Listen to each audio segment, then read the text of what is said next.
नमस्कार दोस्तों, मैं दिनेश कुमार आपका मैथ की क्लास में स्वागत करता हूँ। आज हमारी एक्सरसाइज क्या है? 15 कक्षा 10 की। ठीक है, पिछली कक्षा में हमने इसके सूत्र पढ़े, ठीक है, उसके बारे में जाने। आज हम उनके क्या है, डायरेक्ट सवाल शुरू कर रहे हैं। ठीक है, तो हमने उनके एक एक एग्जाम्पल और एक एक सवाल को हम देते हुए चल रहे हैं, यानी कुछ भी नहीं छोड़ेंगे, यानी सारी चीज़ें करेंगे। अब जैसे पहला क्वेश्चन कह रहा है कि वृत्तों की त्रिज्या ज्ञात कीजिए, वृत्त की परिधि दे रखी है। यानी पहले एग्जांपल में दो क्वेश्चन दे रखे हैं कि वृत्त की परिधि 132 सेमी है, इसकी त्रिज्या ज्ञात करनी है। तो अब जब क्वेश्चन में जैसे ये परिधि दे रखी है, इस परिधि का मान इसने दे रखा है, अपने को ये क्या करनी है, इसकी आर निकालनी है। तो ठीक है, जब क्वेश्चन में परिधि दे रखी होगी, उस परिधि के बराबर में उस परिधि का सूत्र लगाएंगे। जैसे पहले हल करते हैं हम। जैसे परिधि दे रखी है कितनी हमारी 132 सेमी। ठीक है, तो वर्ग की परिधि का सूत्र क्या होता है? 2 पाई आर। तो वर्ग की परिधि का सूत्र क्या होता है? 2 पाई आर बराबर 132 सेमी। तो हम पता है, तो 2 का 2, पाई का मान 22/7 इंटू में आर बराबर 132 सेमी। तो जब ये गुणा में होता है, उधर जाता है तो क्या हो जाता है, भाग में चला जाता है, और ये जो भाग में है उधर जाता था गुणा में। जैसे आर बराबर हो गया 132 का 132, ये गुणा में उधर जाएगा तो इसके बट्टे में आ जाएगा 2 × 22, और ये 7 इसके ऊपर चला जाएगा। ठीक है, तो 2 से हमने इसको काटा, ये कितनी बार जाएगा? 66 बार। तो 2 × 12 66 बार चला गया, और 22 का भाग इसमें दिया हमने कितनी बार गया? 3 बार। तो 3 × 7 किया तो कितना है? आर बराबर हमारी कितनी है? आर बराबर हमारी कितनी है? 3 × 7, तो 21 सेमी। ये हमारा आंसर आ गया। तो त्रिज्या हमारी कितनी आ गई है? 21 सेमी, यानी इसका मान कितना आ गया हमारा? 21 सेमी। ठीक है, अब हम इससे दूसरे क्वेश्चन की वृत्त की परिधि सेम टू सेम इसी प्रकार का है, तो हम इसको कर सकते हैं, आप इसको कर सकते हैं आराम से। ठीक है, हम इसके नेक्स्ट क्वेश्चन क्या आता है, एग्जाम्पल दूसरा। ठीक है, उस वृत्त का क्षेत्रफल ज्ञात कीजिए जिसकी त्रिज्या 7 सेमी। यानी एक वृत्त है, उसकी त्रिज्या दे रखी है, उसका क्षेत्रफल ज्ञात करना। तो ये तो सिंपल सा की है, तो हम लिखेंगे त्रिज्या हमारी कितनी है, बराबर में 7 सेमी। तो वृत्त का क्षेत्रफल का सूत्र लगाएंगे। वृत्त का क्षेत्रफल, तो सूत्र हमारा क्या होता है? पाई आर स्क्वायर। तो पाई का मान 22/7, और आर को स्क्वायर का मतलब एक ही संख्या को 2 बार गुणा करना। तो 7 × 7, तो 7 से 7 कटा एक बार, तो 22 × 7, तो गुणा की तो हमारा कितना है? 154 सेंटीमीटर स्क्वायर। क्षेत्रफल हमेशा स्क्वायर में आता है, क्योंकि सेंटीमीटर को सेंटीमीटर से गुणा करने पर सेंटीमीटर स्क्वायर है, इसलिए क्षेत्रफल हमेशा स्क्वायर में आता है। सेंटीमीटर में तो सेंटीमीटर, किलोमीटर तो किलोमीटर, मीटर हो तो मीटर स्क्वायर, यानी स्क्वायर में आता है। ठीक है, अब हमारा एग्जाम्पल तीसरा है। एग्जाम्पल तीसरा क्या कहता है कि एक साइकिल का पहिया 11 किलोमीटर चलने पर 5000 चक्कर लगाता है, तो पहिए का व्यास ज्ञात करो। यानी एक साइकिल का जो पहिया है, ये क्या है कि 11,000 किलोमीटर चल लेता है, यानी यहाँ से 11,000 चल लेता है, उसमें 5,000 चक्कर लग जाते हैं। तो हम एक चक्कर का मान, जैसे मान लो ये एक साइकिल का पहिया है, ठीक है, जैसे ये पहिया एक चक्कर लगाता है, तो मान लो इतनी दूर तय की, फिर वापस इसने एक चक्कर वो लगाया तो इसने इतनी दूर तय की, मान लेते हैं। ठीक है, तो मैंने कहा इस एक चक्कर में इसने दूरी 2 सेमी की है, दूसरे में इसने 2 सेमी की है, तो टोटल इसने दूरी तय कितनी की है? तो दो कितनी दूरी की है? 4 सेमी, और चक्कर लगे कितने? 2। तो हमने एक चक्कर का मान निकाल सकते हैं। इस टोटल दूरी में इन दोनों चक्रों का भाग दे देते हैं, तो हमने भाग दिया, तो हमारा कितना आया? 2 सेमी। तो जो क्या है, एक चक्कर का मान है। तो इसी प्रकार हम इसको करेंगे। ठीक है, तो हम क्या करेंगे, एक चक्कर में तय दूरी, एक चक्कर में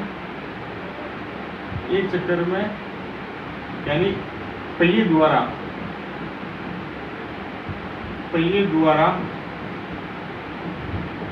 एक चक्कर में तय दूरी, तो तय दूरी कितनी है?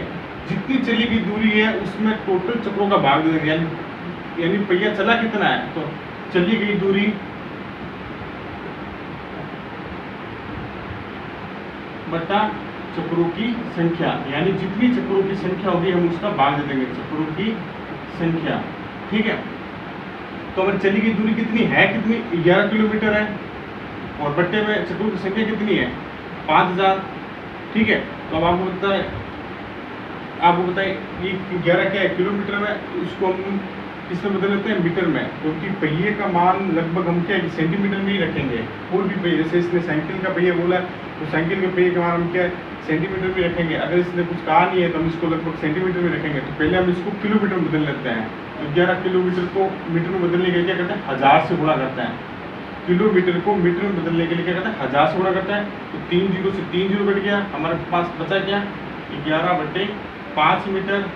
तो हम इसको सेंटीमीटर में बदल सकते हैं, क्योंकि मीटर को सेंटीमीटर में बदलने के लिए क्या करते हैं 100 से गुणा करते हैं। 11/5 × 100, तो 2 का भाग इसमें दिया कितनी बार है 20 बार। तो 11 × 20 कितना है हमारा 220 सेमी। ठीक है, चाहे तो हम इसको डायरेक्ट बदल सकते थे, 100 इस 1000 के इस साइड में रखते हैं। ठीक है, तो हमने इसको अलग अलग करके बदल लिया ताकि हम चीज़ें आसानी से समझ में आए। ठीक है, तो हमारी 200 सेमी क्या है, 1 चक्कर की दूरी है ये। तो यानी 1 चक्कर की हमारी दूरी कितनी है ये 220 सेमी। आपको पता है 1 चक्कर को हम क्या बोलते हैं परिधि, यानी किसी वृत्ताकार के चारों चक्कर लगाते हैं हम क्या बोलते हैं परिधि बोलते हैं। तो यानी 1 चक्कर हमारा क्या होगा परिधि। तो परिधि का मान हमारा कितना आया 220 सेमी। तो आपको पता है हमने अभी पहले परिधि निकाल, परिधि से हमने आर निकालना सीखा था। तो परिधि के बराबर में परिधि का सूत्र, तो यानी परिधि के बराबर में परिधि का सूत्र लगाएंगे तो हमारे क्या आएगा 2πr बराबर 220 सेमी। तो हमारा क्या आ जाएगा 2 × 22/7 × r बराबर 220। तो ये उसके भाग में चला जाएगा, ये उसके भाग में चला जाएगा। तो r बराबर कितनी आ गई 220 और ये इसके 2 × 22 इसके बट्टे में आ गया और ये 7 इसके ऊपर चला गया। ठीक है, 22 से इसको काटा तो ये 10 बार आया, 2 से इसको काटा 5 बार आया, 5 × 7 कितना है r बराबर हमारे कितने ये 35। 5 × 7 क्या तो कितना है 35 सेमी। तो त्रिज्या हमारी कितनी है 35 सेमी। जब आपको पता है त्रिज्या दे रखी हो तो व्यास उसका कर सकता है, यानी त्रिज्या का दुगुना। व्यास क्या होता है उसका त्रिज्या का दुगुना। तो व्यास बराबर हमारा कितना आ गया 35 × 2 यानी 2 × r। तो यानी 2 × 35 तो हमारे कितने ये 70 सेमी। तो हमारी त्रिज्या कितनी है ये हमारा व्यास कितना है 70 सेमी। ठीक है, तो इस प्रकार से कभी भी क्वेश्चन में दे रखा हो 1 चक्कर का मान निकालना, यानी 1 चक्कर की अपने को दूरी बतानी है 1 चक्कर की। ठीक है, तो 1 चक्कर जितनी भी टोटल दूरी होगी ना उस टोटल दूरी में उन टोटल चक्करों का भाग दे देंगे, 1 चक्कर का मान आ जाएगा। ठीक है, इसी के जैसे एक और एक क्वेश्चन दे रखा है जो क्वेश्चन नंबर 4 है, तो वो भी हम करते हैं।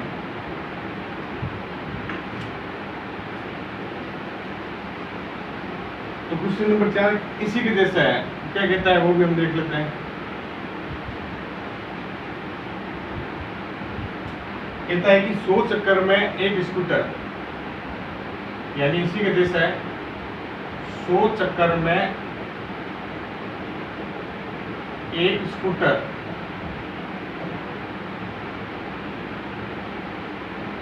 100 चक्कर में एक स्कूटर का पहिया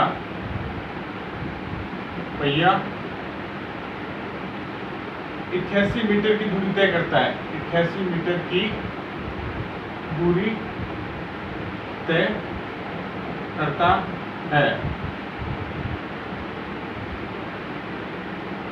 तो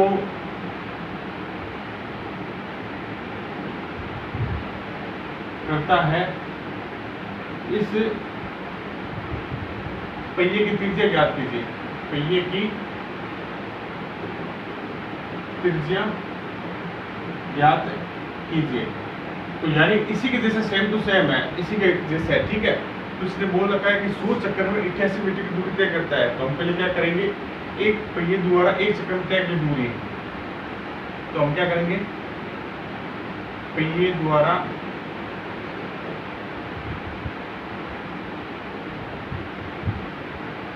द्वारा एक चक्कर में तय दूरी क्या करेंगे, यानी जितनी चली गई दूरी है उसमें उसका भाग दे देंगे। चली गई दूरी बटा चक्रों की संख्या, चक्रों की संख्या। ठीक है, तो चली गई दूरी कितनी है टोटल चली गई दूरी हमारी कितनी है 88 और चक्रों की संख्या कितनी है 100। अब ये किस में मीटर में, तो हम इसको किस में बदल लेते हैं, इसे पहिए को सेंटीमीटर में बदल लेते हैं। तो ये मीटर है, इसको सेंटीमीटर में बदल लिया, किससे गुणा करते हैं 100 से, तो 88/100 इंटू 100, तो 100 से 100 कट गया तो हमारा कितना आया 88 सेमी। तो यानी हमारा एक चक्कर की दूरी का मान कितना आया 88 सेमी। तो हमारा एक चक्कर को हम क्या बोलते हैं परिधि बोलते हैं। तो हमारी परिधि कितनी हुई, परिधि हमारी होगी 88 सेमी। तो आपको पता है जब परिधि दे रखी हो तो उस परिधि के बराबर है परिधि का सूत्र। तो हमारी परिधि का सूत्र क्या होता है 2πr बराबर 88 सेमी। तो बराबर हम क्या करेंगे 2 × 22/7 इंटू r बराबर 88 सेमी। ठीक है, तो ये उसके बट्टे में चला जाएगा। r बराबर कितनी हो जाएगी 88/2 × 22, तो यानी ये इसके बट्टे में आ गया और ये 7 इसके ऊपर चला गया। ठीक है, तो 22 से इसको हमने काटा 4 बार, फिर 2 से हमने इसको काटा 2 बार। तो r बराबर हमारे कितनी है ये 2 × 7 किया तो कितना है 14 सेमी। r हमारे कितने है ये 14 सेमी। r हमारे कितने है ये 14 सेमी। अगर हमने इस क्वेश्चन में ये पूछ लेता है कि इसका व्यास ज्ञात करो तो हम क्या कर देते हैं इसी r का गुना कर देता है। तो हमारी r बराबर कितनी हो जाती 14 यानी 28 सेमी। ठीक है, तो इस प्रकार के क्वेश्चन और भी हो सकते हैं। ठीक है, तो अगर वीडियो अच्छा लगे तो लाइक करें और शेयर करें और हम चैनल से जुड़े रहिए।